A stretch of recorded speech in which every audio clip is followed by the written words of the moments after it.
ಹಿಮವಾಹಿನಿ ಇದ್ದಿದ್ದು ಇದ್ದ ಹಾಗೆ. 7ನೇ ವೇತನ ಆಯೋಗದಲ್ಲಿ ನಿವೃತ್ತ ನೌಕರರಿಗೆ ಆಗಿರುವ ಆರ್ಥಿಕ ನಷ್ಟದ ಬೇಡಿಕೆ ಈಡೇರಿಸುವ ದಿಸೆಯಲ್ಲಿ ಸರ್ಕಾರದ ಮುಖ್ಯ ಕಾರ್ಯದರ್ಶಿಗಳು, ಆರ್ಥಿಕ ಇಲಾಖೆ ಅಧಿಕಾರಿಗಳು 1 ವಾರದೊಳಗಾಗಿ ದಿನಾಂಕ ನಿಗದಿಗೊಳಿಸಿ ಸಭೆ ಮಾಡಿ ನಮಗೆ ನೆರವಾಗಬೇಕು ಎಂದು ನಾಗಮಂಗಲ ತಾಲೂಕಿನ 23 ಇಲಾಖೆಯ ನಿವೃತ್ತ ನೌಕರರ ರಾಜ್ಯ ಸಂಘದ ನಿರ್ದೇಶನದಂತೆ ಇಂದು ತಾಲೂಕು ಕಚೇರಿಗೆ ಆಗಮಿಸಿ ಶಿರಸ್ತೇದಾರ್ ಉಮೇಶ್ ಅವರಿಗೆ ಮನವಿ ಪತ್ರ ಸಲ್ಲಿಸಿದರು. ಪೆನ್ಷನ್ ಸೆಟ್ಲ್ ಆಗುವಾಗ ನಮಗೆ 7ನೇ ವೇತನ ಆಯೋಗದಲ್ಲಿ ಸಿಗ್ತಕ್ಕಂಥ ಎಲ್ಲ ಬೆನಿಫಿಟ್ ಕೊಟ್ಟಿದ್ದಾರೆ ಸರ್. ನಮಗೆ DCRG ಮತ್ತು ಕಮ್ಯುನಿಕೇಷನ್ಸ್ ಮತ್ತು EL ಎನ್ಕ್ಯಾಶ್ಮೆಂಟ್ನ 6ನೇ ವೇತನ ಆಯೋಗದ ಹಳೆ ವೇತನವನ್ನೇ ಕೊಟ್ಟಿದ್ದಾರೆ ಸರ್. ಹಾಗಾಗಿ ನಾವೆಲ್ಲ 7ನೇ ವೇತನ ಆಯೋಗಕ್ಕೆ ಒಳಪಟ್ಟಿರೋದ್ರಿಂದ 7ನೇ ವೇತನ ಆಯೋಗಕ್ಕೆ ಸಂಬಂಧಪಟ್ಟಂಥ DCRG ಕಮ್ಯುನಿಕೇಷನ್ ಕೊಡಿ ಅಂತೇಳಿ ಇವತ್ತು ಇಡೀ ರಾಜ್ಯದಲ್ಲಿ ಒಂದು ಮನವಿ ಸಲ್ಲಿಸ್ತಾ ಇದ್ದೀವಿ ಸರ್. ತಮ್ಮ ಮೂಲಕ ತಹಸೀಲ್ದಾರ್ ಸಾಹೇಬರು ನಿಮ್ಮ ಮೂಲಕ ದಯಮಾಡಿ ಸ್ವೀಕರಿಸಿ ಮನೆ ಮುಖ್ಯಮಂತ್ರಿಗಳಿಗೆ ಕಳಿಸ್ಕೊಡ್ಬೇಕು ಅಂತೇಳಿ ನಿಮ್ಮಲ್ಲಿ ವಿನಂತಿ ಮಾಡ್ತೇವೆ ಸರ್. ಮತ್ತೆ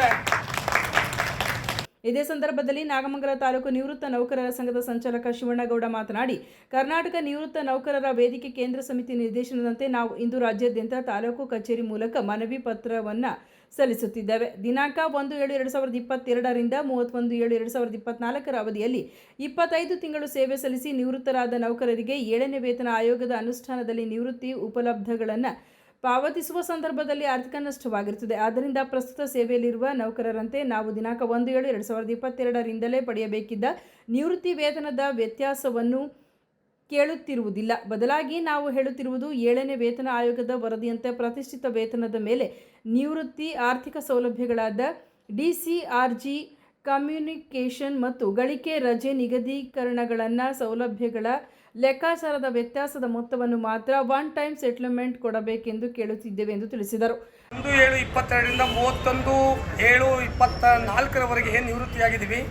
ನಮಗೆ ನಿವೃತ್ತಿಯಾದವರಿಗೆ 7ನೇ ವೇತನ ಆಯೋಗದ ಎಲ್ಲ ಸೌಲಭ್ಯವನ್ನು ಕೊಡೋದ್ರ ಜೊತೆಗೆ ನಮಗೆ 6ನೇ ವೇತನ ಆಯೋಗದ ಉಪದಾನಗಳನ್ನು ಕೊಟ್ಟಿದ್ದಾರೆ.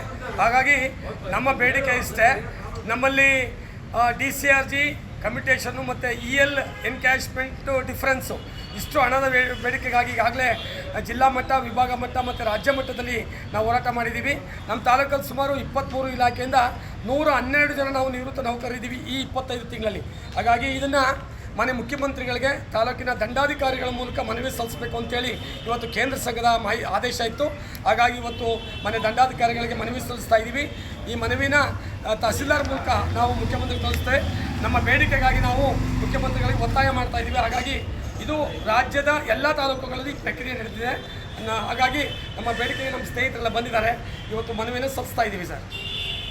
ಇದೇ ಸಂದರ್ಭದಲ್ಲಿ ನಾಗಮಂಗಲ ತಾಲೂಕು ಸಂಚಾಲಕ ಶಿವಣ್ಣಗೌಡ, ಆರೋಗ್ಯ ಇಲಾಖೆ ಶ್ರೀನಿವಾಸ್, ರೇಷ್ಮೆ ಇಲಾಖೆ ಆರಾಧ್ಯ ಹಾಗೂ ಪ್ರಾಥಮಿಕ ಮತ್ತು ಪ್ರೌಢಶಾಲೆಯ ನಿವೃತ್ತ ನೌಕರರು, ವಿವಿಧ ಇಲಾಖೆಯ ನಿವೃತ್ತ ನೌಕರರು ಭಾಗವಹಿಸಿದ್ದರು.